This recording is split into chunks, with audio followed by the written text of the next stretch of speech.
Anong ginagawa mo? Hindi ko kaya. Ano? Anong ginagawa mo? Saan ka ba pupunta? Gawin mo ba?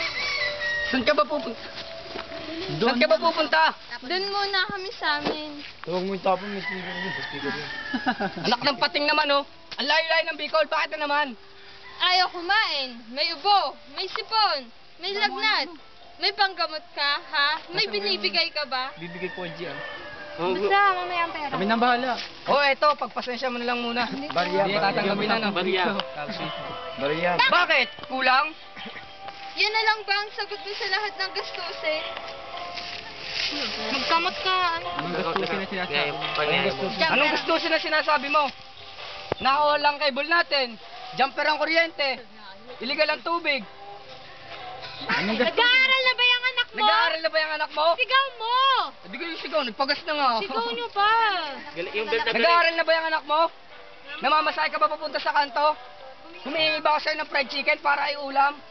Eto, sa'yo na itong lahat. Kumakain tayo, Jim. Nagdadamit tayo. Nagkakasakit tayo. Kailangan mo ng matinong trabaho. Kailangan natin ng legal na tubig at kuryente. Kailangan ni John ng tatay. Kailangan ko ng asawa. Kailangan nating mabuhay. Ito na ba ang rurok ng mga pangarap mo, Jim, ha? Hanggang dito ka na lang ba? Parang seryoso ka dyan, Dong. May mga pangarap ako, Olive.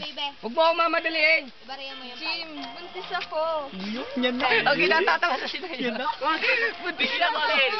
Buntis ako. Huwag kang matakot.